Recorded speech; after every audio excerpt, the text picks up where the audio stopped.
Au nom du Père, et du Fils, et du Saint-Esprit. Amen.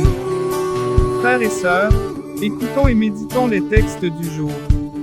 Lecture de la première lettre de Saint Paul apôtre aux Corinthiens. Frères, on entend dire partout qu'il y a chez vous un cas d'inconduite. Une inconduite telle qu'on n'en voit même pas chez les païens. Il s'agit d'un homme qui vit avec la femme de son père. Et, malgré cela, vous êtes gonflés d'orgueil.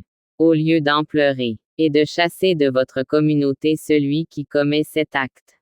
Quant à moi, qui suis absent de corps mais présent d'esprit, j'ai déjà jugé, comme si j'étais présent, l'homme qui agit de la sorte, au nom du Seigneur Jésus, lors d'une réunion où je serai spirituellement avec vous, dans la puissance de notre Seigneur Jésus. Il faut livrer cet individu au pouvoir de Satan, pour la perdition de son être de chair. Ainsi, son esprit pourra être sauvé au jour du Seigneur. Vraiment, vous n'avez pas de quoi être fiers. Ne savez-vous pas qu'un peu de levain suffit pour que fermente toute la pâte? Purifiez-vous donc des vieux ferments, et vous serez une pâte nouvelle. Vous qui êtes le pain de la Pâque, celui qui n'a pas fermenté. Car notre agneau pascal a été immolé. C'est le Christ. Ainsi, célébrons la fête. Non pas avec de vieux ferments. Non pas avec ceux de la perversité et du vice. Mais avec du pain non fermenté. Celui de la droiture et de la vérité. Parole du Seigneur. Écoute mes paroles, Seigneur, comprends ma plainte. Entends ma voix qui t'appelle, ô mon roi et mon Dieu. Je me tourne vers toi au matin, tu écoutes ma voix.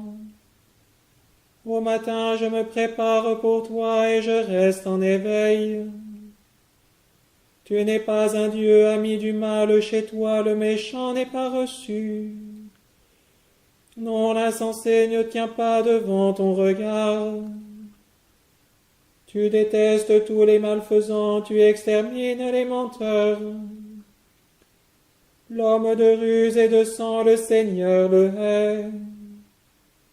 Pour moi, grâce à ton amour, j'accède à ta maison. Vers ton temple saint, je me prosterne, saisi de crainte. Seigneur, que ta justice me conduise. Des ennemis me guettent, aplanis devant moi ton chemin. Rien n'est vrai dans leur bouche, ils sont remplis de malveillance.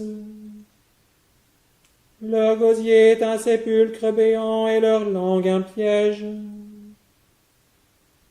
Allégresse pour qui s'abrite en toi, joie éternelle. Tu les protèges pour toi et exultent ceux qui aiment ton nom. Toi, Seigneur, tu bénis le juste. Du bouclier de ta faveur, tu le couvres. Gloire au Père et au Fils et au Saint-Esprit. Pour les siècles des siècles. Amen.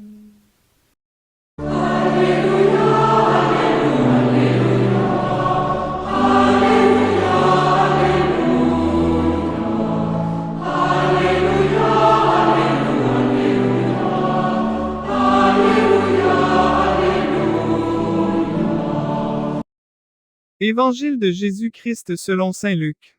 Un jour de sabbat, Jésus était entré dans la synagogue et enseignait. Il y avait là un homme dont la main droite était desséchée. Les scribes et les pharisiens observaient Jésus, pour voir s'il ferait une guérison le jour du sabbat. Ils auraient ainsi un motif pour l'accuser. Mais lui connaissait leur raisonnement.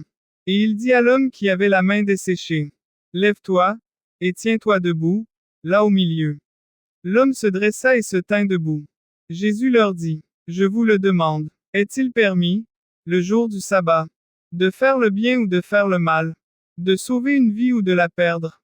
Alors, promenant son regard sur eux tous, il dit à l'homme, étends la main. Il le fit, et sa main redevint normale. Quant à eux, ils furent remplis de fureur, et ils discutaient entre eux, sur ce qu'ils feraient à Jésus. Acclamons la parole de Dieu. Dans la première lecture d'aujourd'hui, saint Paul reproche sévèrement aux Corinthiens d'avoir permis l'inconvenance sexuelle parmi eux et d'avoir permis à l'orgueil de les gâter. Cela nous rappelle que le péché n'est pas seulement une chose privée mais qu'il a une dimension sociale, ce que nous faisons a un effet sur la vie des autres. Paul appelle sévèrement les Corinthiens à la conversion, à retourner dans le droit chemin. Encore une fois dans notre évangile aujourd'hui, nous voyons les scribes et les pharisiens essayer d'attraper Jésus le jour du sabbat. Cependant, il connaît leurs pensées et leur dit qu'il est normal de faire une bonne action le jour du sabbat. Il guérit alors ouvertement un homme avec une main flétrie. Nous devons garder tous les commandements de Dieu et pas seulement notre propre interprétation d'eux. Nous ne devons pas non plus nous vanter d'être chrétiens, mais nous devons nous vanter et proclamer la puissance salvatrice du Christ.